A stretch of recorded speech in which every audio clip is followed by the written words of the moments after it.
Hi friends, welcome back to my channel Tanuja Praveena Madana. అందరూ ఎలా ఉన్నారండి? బాగున్నారా?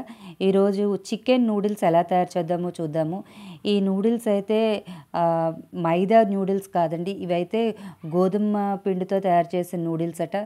ఇవి సూపర్ మార్కెట్లో రెడీగా అవైలబుల్గా ఉంటాయి, మనం కొనుక్కోవచ్చండి. ఒక బాణీ తీసుకొని అందులో కొద్దిగా వాటర్ తీసుకొని కొద్దిగా సాల్ట్ యాడ్ చేశానండి. వాటర్ కొద్దిగా బాగా బాయిల్ అవ్వాలి.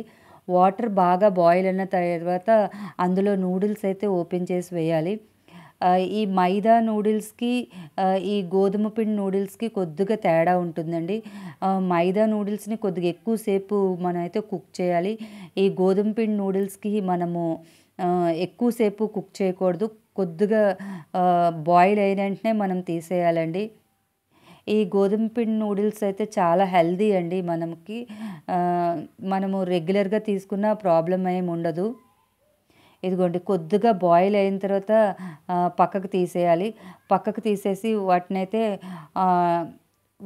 జల్లెడలో వడకట్టేసిన తర్వాత కొద్దిగా కూల్ వాటర్ని అయితే వేయాలండి. మనం కూల్ వాటర్లో చాలా ఎక్కువసేపు నూడిల్స్ని అయితే అంటూ ఉండాలి. అలా అనడం వల్ల అవి విడివిడిగా ఉంటాయండి. క్యారెట్, క్యాప్సికము, ఆనియన్ కట్ చేసి ఉంచుకోవాలండి. కావాలంటే క్యాబేజ్ కూడా వేసుకోవచ్చు. మా పిల్లలు తినరని నేను క్యాబేజ్ అయితే వేయను. ఈ 3 కట్ చేసుకొని పక్కన ఉంచుకోవాలి. మన ఈ ప్రో నాన్ స్టిక్ ప్యాన్లో మనకి మాడకుండా ఉండాలంటే వాటర్ ఇలా బబుల్స్ వచ్చేటప్పుడు అయితే మనం ఆయిల్ వేస్తే మనకు అడుగు అంటకుండా ఉంటుందండి. ఇదొక టిప్పు. మామూలుగా ప్యాన్స్లో మనం కొద్దిగా హీట్ అయిన వెంటనే మనం వేసేస్తే అవి స్టిక్ అయిపోతూ ఉంటాయి. అలా కాకుండా వాటర్ కొద్దిగా బబుల్స్ వచ్చేలా వరకు ఉంటే అవి స్టిక్ అవ్వకుండా ఉంటాయండి ప్యాన్కి.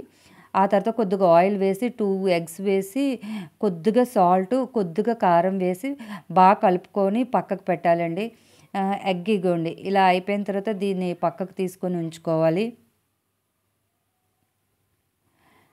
చికెన్కి ఉప్పు, కారం ఆల్రెడీ నానబెట్టేసి ఒక 1 అవర్ ముందు ఫ్రిడ్జ్లో అయితే పెట్టానండి.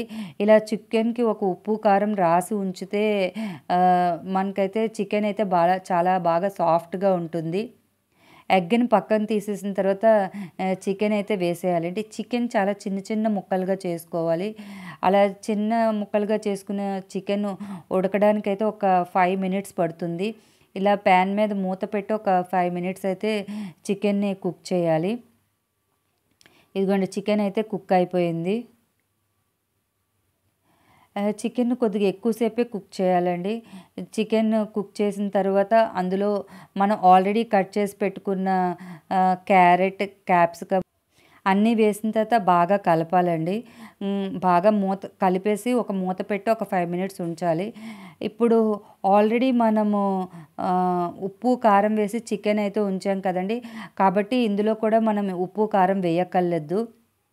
అవి వేగిన తర్వాత మనం ఎగ్ ఆల్రెడీ ఫ్రై చేసి తీసుకున్నాం కదండి, అది కూడా వేసి కలపాలండి. వీటన్నిటిని చాలా బాగా కలపాలి. మనం ఇందులో సోయా సాస్ కానీ టేస్టింగ్ సాల్ట్ కానీ ఏమీ యాడ్ చేయట్లేదండి. ఇదిగోండి, ఇప్పుడైతే మనం కొద్దిగా ఉల్లికాడలు అయితే వేస్తున్నాము. ఇదిగోండి, చెప్పాను కదా ఇందులో సోయా సాస్ వేయట్లేదు, టేస్టింగ్ సాల్ట్ వేయట్లేదు, వెనిగర్ వేయట్లేదని. ఇదిగోండి, మ్యాగీ చికెన్ మసాలా అయితే వేస్తున్నాను. ఇదొక్కటే వేసి నేను నూడిల్స్ అయితే తయారు చేస్తున్నానండి. మనము ఈ నూడిల్స్లో tasting salt, vinegar, soya sauce వేయట్లేదు కాబట్టి ఇది కంప్లీట్ హెల్దీ నూడిల్స్ అండి. ఉత్తి మ్యాగీ మసాలా ఒక్కటే వేస్తున్నాము. ఈ మ్యాగీ మసాలా కూడా ఒక 10 రూపీస్ ప్యాకెట్ అయితే వేస్తే సరిపోతుందండి. ఇది మ్యాగీ నూడిల్స్ మసాలా వేసిన తర్వాత బాగా కలపాలండి. నూడిల్స్ని పైన కిందన బాగా కలపాలి. ఇందులో అయితే స్ప్రింగ్ ఆనియన్స్ వేస్తే టేస్ట్ అయితే చాలా బాగుంటుంది. ఫైనల్గా ఆనియన్స్, స్ప్రింగ్ ఆనియన్స్ వేసి సర్వ్ చేసుకోవడమేనండి. టేస్టీ చికెన్ నూడిల్స్ అయితే రెడీ అయిపోయింది. మరిన్ని వీడియోస్ గురించి నా ఛానల్ చూడండి, సబ్స్క్రైబ్ చేయండి. Thank you for watching. Bye.